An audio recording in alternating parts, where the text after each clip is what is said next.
중산층은 사실상 출산 능력을 박탈당했습니다. 대부분의 사람들은 출산율 하락이 단순히 돈 문제라고 생각합니다. 부부가 생존하기 위해서는 두 사람 모두가 소득이 있어야 하고 아이를 더 낳는 건 불가능하게 느껴집니다. 하지만 그들은 틀렸습니다. 출산율을 떨어뜨리는 가장 큰 요인은 전쟁, 기후변화, 심지어 경제도 아닙니다. 그것은 관료주의, 안전규정, 그리고 계획상의 결정들입니다. 진짜 위기는 아직 시작조차 하지 않았고 거의 아무도 이에 대해 이야기하지 않고 있습니다. 전쟁에서 돌아온 남성들은 바빠졌습니다. 여러 가지 의미로요. 2차 세계대전 이후 미국의 인프라와 경제는 엄청난 성장을 이루었습니다. 전쟁에서 살아남았다는 기쁨에 많은 사람들이 아이를 낳기에 좋은 시기라고 느꼈고 많은 이들이 계속해서 아이를 낳았습니다. 1950년대에도 출생률은 비교적 꾸준하게 유지되었습니다. 하지만 베이비붐은 오래가지 못했고 60년대 들어서면서 감소하기 시작했습니다. 출생률은 인구 1000명당 역대 최고치인 25.3명에서 1978년에는 14.76명으로 떨어졌습니다. 그리고 계속해서 감소했습니다. 2026년 현재 출생률은 11.96명으로 70년 만에 가장 낮은 수치이지만 여전히 선진국 중 최악은 아닙니다. 프랑스는 현재 10.76명이고 일본은 6.96명으로 인구 대체 수준보다 훨씬 낮은 수준입니다. 사람들은 그냥 아이를 낳지 않고 있습니다. 미국 인구는 아직 감소하고 있지 않지만 많은 사람들이 이러한 추세를 보며 앞으로 얼마나 심각한 결과가 올지 궁금해하고 있습니다. 결국 미국은 베이비붐 세대가 모두 노동시장에서 은퇴하면서 역사상 가장 큰 은퇴 물결을 앞두고 있습니다. 그렇다면 누가 그들을 대신할까요? 미국 전역에서 우리는 이미 출생률 감소의 여파로 빈 건물들이 늘어나는 현상을 목격하고 있습니다. 시카고는 사람들이 유령 학교 현상이라고 부르는 현상의 진원지입니다. 교육위원회는 다음 세대를 위해 마련한 건물의 모든 좌석을 채울 만큼 충분한 아이들이 없습니다. 메레튼 연구소가 2026년 3월에 발표한 연구에 따르면 1000명 이상의 학생을 수용할 수 있도록 지어진 프레더릭 더글라스 아카데미 고등학교에는 현재 단 27명만이 재학 중인 것으로 나타났습니다. 이것은 단일한 사례가 아니었습니다. 시카고 전역에서 255개의 학교가 활용도가 낮은 것으로 확인되었고 그중 145개 학교는 절반 이상이 비어 있었습니다. 이제 지방자치단체들은 어려운 결정을 내려야 하는 상황에 직면해 있습니다. 절반이나 비어있는 학교에 직원을 유지하는 것은 비용이 많이 들고 의미가 없으며 많은 학교들이 값비싼 부지에 자리하고 있습니다. 그래서 교육부들은 학교를 폐쇄하고 그 부지를 다른 용도로 사용하거나 매각하며 학생들을 재배치하는 선택을 하고 있습니다. 이러한 현상은 초등학교에서 가장 두드러지게 나타나고 있습니다. 어린 학생들이 새로운 학교로 옮겨지면서 학업과 친구 관계에 차질이 생기고 있습니다. 하지만 학생 수가 충분하지 않다면 교육부는 선의로 학교를 계속 운영하지 않을 것입니다. 그러나 이것은 훨씬 더 큰 문제의 서막에 불과할지도 모릅니다. 문제는 단순히 사람들이 아이를 낳지 않기로 선택하는 것만이 아닙니다. 아이를 낳는 사람들도 예전만큼 많이 낳지 않는다는 점이 문제입니다. 대가족은 한때 흔한 일이었고 TV 프로그램이나 영화에서도 자주 등장하곤 했습니다. 그것은 단순히 재미있는 것만이 아니라 많은 사람들에게는 동경의 대상이기도 했습니다. 하지만 오늘날에는 그것이 마치 공상과학 소설처럼 느껴질 수도 있습니다. 대가족의 적대적인 미국이라는 개념은 엄마 블로거이자 활동가인 베서니 맨델이 자신이 겪은 기묘한 진퇴양난을 설명하면서 점점 주목받기 시작했습니다. 그녀는 가족을 위해 커뮤니티 센터 회원 가입을 시도했습니다. 맨델과 그녀의 남편은 6명의 자녀가 있지만 가족 회원권은 최대 4명의 자녀만 등록할 수 있었습니다. 기관이 대가족을 적극적으로 배제하려고 했던 것은 아니었습니다. 단지 대가족을 수용해야 할 것이라고는 예상하지 못했던 것입니다. 미국 전역의 도시에서 같은 이야기가 반복되고 있습니다. 많은 부모들은 시스템이 대가족을 둔 자신들을 오히려 처벌하는 것처럼 느껴진다고 생각합니다. 아이러니하게도 이 모든 것이 아이들을 안전하게 지키기 위한 명목으로 이루어지고 있습니다. 지금이 아이를 키우기에 최악의 시기라는 말이 많지만 사실 여러 면에서 아이로 살아가기에는 그 어느 때보다 안전한 시대입니다. 암을 포함한 소아질환으로 인한 사망률도 감소하고 있습니다. 1980년대에 정점을 찍었던 유괴 사건도 크게 줄었고 사고로 인한 사망률 역시 감소했습니다. 이런 변화는 전반적인 안전조치가 강화된 덕분이기도 합니다. 하지만 이런 개선 덕분에 대가족을 키우는 일은 훨씬 더 어려워졌습니다.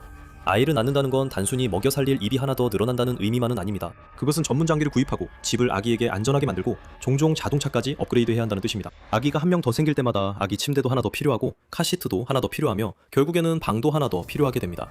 오늘날 미국에서 아이를 18살까지 키우는 데 드는 비용은 약 30만 달러에 달합니다. 그중 10% 이상이 아이가 가장 연약한 첫 해에 들어갑니다. 많은 대가족에서는 새 아이가 이전 아이가 태어난 지 1년 정도 지나서 태어나는 것이 흔했습니다. 오늘날 많은 부모들에게 3명의 아이가 모두 3살 이하라는 것은 악몽처럼 들릴 수 있습니다. 아기가 한 명 더 생길 때마다 안전에도 신경 써야 하고 경우에 따라서는 단순히 장비를 사는 것만으로 끝나지 않습니다. 빠르게 늘어나는 가족을 실제로 수용할 수 있을 만큼 충분히 큰 집을 갖는 것이 중요합니다. 하지만 대도시에서는 그것이 불가능해지고 있습니다. 주택시장의 인플레이션 때문에 교외의 단독주택은 첫 집조차도 쉽게 50만 달러에 이를 수 있습니다. 집을 갖는 것은 많은 사람들에게 실현 가능한 목표라기보다는 오히려 허황된 꿈에 가깝습니다. 그래서 수백만 명이 결국 계속 새 들어 사는 것이 더 쉽다고 결정하게 됩니다.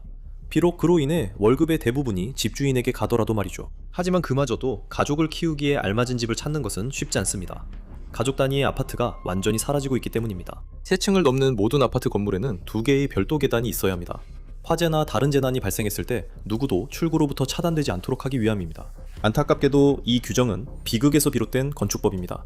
수백 년 된 이 규칙은 사실상 건물의 중앙을 없애고 길고 좁은 복도를 만들도록 강제합니다. 남는 공간은 창문을 따라 얇은 띠처럼 남게 되고, 이 구조는 원룸이나 작은 침실 하나짜리 아파트에는 잘 맞습니다. 하지만 그보다 더 큰 공간이 필요할 때는 문제가 생깁니다. 현재 뉴욕에서 가장 인기 있는 아파트는 3베드룸 구조입니다. 가족이 아이를 여러 명 두고 싶다면 거의 필수적이죠.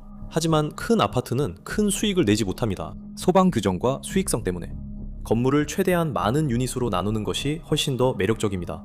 그 결과 가족을 위한 주택시장이 만들어지지 않았습니다. 뉴욕시의 크고 새로운 건물에서는 원베드룸 유닛이 3베드룸보다 대략 10대 1의 비율로 더 많습니다. 그래서 2025년 4분기 동안에만 대형 아파트의 임대료가 7%나 급등한 것은 놀라운 일이 아닙니다. 중개인들은 저렴한 3베드룸을 찾는 것이 거의 희망이 없다고 말합니다. 시장에 나오는 몇 안 되는 매물조차도 입찰 경쟁 속에 금방 사라집니다. 이것이 부모들이 직면한 유일한 문제는 아닙니다. 자녀가 여러 명일 때 가장 부담스러운 부분이 있다면 바로 차량입니다. 대부분의 네도어 차량은 카시트 장착이 가능합니다. 대부분의 가정에서는 아이가 2명이어도 큰 문제가 없습니다. 하지만 그보다 더 많아지면 상황이 복잡해집니다. 베이비붐 세대 때는 자녀가 셋인 가정도 결코 대가족으로 여겨지지 않았지만, 이제는 그런 가족을 위한 인프라 자체가 부족합니다. 토요타 시에나, 혼다 파일럿, 폭스바겐 아틀라스를 포함해 시장에서 상위 50대 차량 중 소수만이 뒷좌석에 카시트 3개를 장착할 수 있습니다. 자녀를 연달아 낳지 않는 이상 카시트 3개를 사용하는 경우는 드뭅니다. 모두 안전 때문이지만 일부에서는 너무 과하다고 말하기도 합니다. 많은 사람들이 카시트를 아기나 유아와 연관짓지만 얼마나 많은 주에서 이를 규제하는지 알면 놀랄 겁니다. 가장 안전을 중시하는 주 중 하나로 여겨지는 뉴저지에서는 많은 아이들이 예상보다 훨씬 오래 부스터 시트를 사용하도록 엄격한 규정이 마련되어 있습니다. 만 2세까지는 아이들이 5점씩 하네스가 있는 후방보기 카시트에 앉아야 합니다. 하지만 만 8세까지도 아이들은 전방보기 카시트나 부스터 시트를 사용해야 합니다. 뒷좌석에 카시트 3개를 놓을 공간이 부족하다는 것이 단지 아기들과 유아들만 사용하는 것이라고 생각하면 큰 문제가 아닌 것처럼 들릴 수 있습니다. 요즘은 5년 안에 아이 셋을 갖는 일이 꽤 드물지만 어린 시절 내내 공간이 필요하다는 점을 생각하면 훨씬 더 큰 고민거리가 됩니다. 갑자기 늘어나는 가족을 위해 새 차를 사야 한다는 생각만으로도 부담스럽거나, 그래서 아이를 더 갖는 것을 미루게 됩니다. 이게 바로 미니밴 부담이고 실제로 큰 영향을 미치고 있습니다. 연구에 따르면 1977년 이후로 카시트 사용 연령을 높이는 법률이 늘어나면서 해당 주에서 출생이 실제로 줄어든 것으로 나타났습니다. 규제가 더 엄격한 주에서 카시트 사용 연령대의 자녀를 2명 둔 여성은 세 번째 아이를 가질 확률이 0.73%포인트 낮아집니다. 이는 연간 약 8,000명의 출생 감소를 의미합니다. 전체적으로 1980년 이후 약 14만 5천 명의 출생이 줄었습니다. 그리고 이 과정은 점점 더 빨라지고 있습니다. 감소의 90%는 2000년 이후에 일어났습니다. 대가족을 꾸리기가 점점 더 어려워지고 있기 때문에 많은 사람들이 이를 포기하고 있습니다. 하지만 만약 우리가 내일 모든 용도지역법과 카시트 규정을 다 고친다고 해도 또 다른 문제가 남아 있습니다. 사람들이 우선 서로 만나야 한다는 점입니다. 과거에는 사람들이 직접 밖에 나가서 다른 사람을 만나는 수밖에 없었습니다. 데이트는 학교나 공개 행사에서 누군가에게 자신을 소개하고 공공장소에서 데이트 약속을 잡은 뒤 서로 얼마나 잘 통하는지 알아보는 방식이었습니다. 하지만 이제는 사람들을 실제로 만나지 않고도 관계를 맺고 끝낼 수 있게 되었습니다. 이 모든 것이 우리 주머니 속의 마법 같은 작은 직사각형 덕분이죠. 스마트폰 덕분에 누구나 언제든지 데이트 앱을 사용할 수 있게 되었습니다. 많은 사람들에게는 인연을 맺거나 거절하는 것이 왼쪽이나 오른쪽으로 스와이프하는 것만큼 간단해졌죠. 그리고 그로 인해 모두에게 재미가 훨씬 줄어들고 있습니다. 전반적으로 성관계가 크게 줄었습니다. 미국 성인들은 이제 1년에 약 9배번 덜 성관계를 갖고 있는데, 예전 63회에서 이제는 54회로 줄어든 것입니다. 하지만 이 수치는 주로 결혼한 부부들에 의해 크게 좌우됩니다. 오프라인에서 데이트를 해본 적이 없는 젊은이들에게는 인연을 맺고 그 과정을 시작할 적합한 사람을 찾는 것이 어려울 수 있습니다. 인생이란 놓쳐버린 인연들의 연속이 되어버립니다. 그리고 적합한 파트너를 찾은 사람들에게조차도 인생은 넷플릭스 앤 칠에서 7이 빠진 게임이 되어버립니다.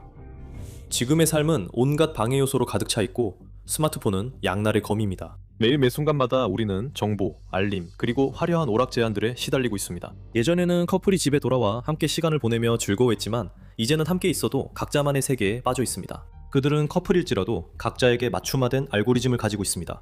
그리고 그것은 종종 성적 매력보다 더 강력합니다. 이것은 점점 위기가 되고 있으며 정부들도 주목하고 있습니다. 대한민국은 세계에서 가장 낮은 출산율 중 하나를 기록하고 있으며 6.69로 대체 출산율보다 훨씬 낮은 수준입니다. 이것은 미국과 마찬가지로 기술 중심의 문화 등 여러 가지 이유 때문이지만 또한 한국의 엄청나게 경쟁적인 학업 및 직장 분위기와도 관련이 있습니다. 사람들은 대부분의 시간을 성공을 위해 열심히 노력하는 데 보내기 때문에 연인을 만날 시간조차 거의 없습니다. 미국에서 영향을 미치는 높은 주택 가격과 같은 요인들이 한국에서는 훨씬 더 심각하게 나타나고 있습니다. 이로 인해 많은 분석가들은 출산율의 급격한 하락을 존립을 위협하는 위기로 간주하고 있습니다. 정부는 선택지가 점점 줄어들고 있어서 이제는 단순히 문제에 돈을 쏟아붓고 있습니다. 2022년으로 돌아가 보면 대한민국은 세계에서 가장 낮은 출산율을 기록했습니다. 여성 1명당 0.78명의 아이를 낳았죠. 이는 인구 유지에 필요한 2.1명의 겨우 3분의 1 수준에 불과합니다. 고령화 인구와 임박한 연금 위기 속에서 정부는 젊은 세대가 가족을 미래의 중요한 부분으로 여기도록 장려하는데 막대한 투자를 하기를 원했습니다. 출산율을 높이기 위한 프로그램에 2천억 달러가 넘는 금액이 투자되었습니다. 하지만 그중 어떤 정책이든 문제의 근본 원인을 해결할 수 있었을까요? 새로운 정책 중 일부는 신생아 부모에게 지급되는 월 수당을 30만 원에서 70만 원으로 2배 이상 인상하는 것이 포함되어 있었습니다.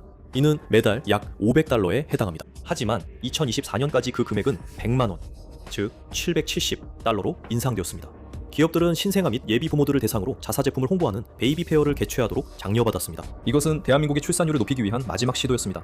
하지만 효과가 없었습니다. 출산율은 계속 하락했습니다. 현장의 사람들에게 물어보면 정부가 아무런 효과도 없는 곳에 돈을 쏟아붓고 있다고 말합니다. 왜냐하면 정부가 스스로를 계속 방해하고 있기 때문입니다. 대한민국은 여전히 비전통적인 가족에 대해 비교적 적대적인 태도를 보이고 있으며 대부분의 혜택은 자녀가 있는 전통적인 남녀 부부에게만 제공됩니다. 즉, 이 과정은 중간에 막히거나 좌절될 지점이 많다는 뜻입니다. 어떤 사람들에게는 아이를 갖는 것이 여전히 기쁘고 즉흥적인 일처럼 보일 수 있지만 그들은 곧 현실의 또 다른 면에 눈을 뜨게 됩니다. 이것은 엄청나게 큰 재정적 부담과 전략적인 결정들이 따라오는 인생을 완전히 바꿔놓는 결정입니다. 그리고 이런 결정에서 빠질 수 있는 선택권은 없습니다. 많은 부부들에게는 먼저 일어나야 할 일련의 과정들이 있습니다. 먼저 밖에 나가서 데이트를 하고 적합한 파트너를 찾은 다음 두 사람 모두 아이를 가질 수 있을 만큼 경력이 안정될 때까지 자리를 잡습니다. 그리고 그제서야 시작하게 되죠. 물론 그 전에 시간이 발목을 잡지 않는다면요. 베이비붐 세대와 X세대는 왜 새로운 세대들이 자신들처럼 하지 않는지 이해하지 못합니다. 하지만 사실 그들이 자라온 세상은 더 이상 존재하지 않습니다. 그 시절에 대가족이 가능했던 이유 중 하나는 전통적인 가족 구조가 있었기 때문입니다. 아버지는 힘들지만 안정적인 정규직일을 했고 종종 40년 동안 같은 직장에서 일하셨죠. 어머니는 집에 머물면서 자녀들을 돌보셨습니다. 하지만 오늘날에는 오직 20%의 가정만이 전업으로 아이를 돌보는 부모가 있으며 그마저도 대부분 시골 지역에 집중되어 있습니다. 도시에서는 자녀가 없어도 맞벌이 가정이 거의 필수적입니다.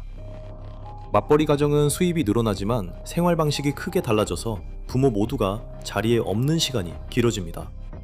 세상은 변했고 그 영향을 가장 크게 받는 것은 가족입니다. 인구 감소의 원인을 경제 탓으로 돌리기 쉽지만 경제가 문제이긴 해도 근본적인 원인은 아닙니다. 규칙과 규제가 사실상 대가족의 종말을 가져왔습니다. 아이 한 명만 있어도 인생의 큰 이정표처럼 느껴지고 2명이면 엄청난 도전처럼 보입니다.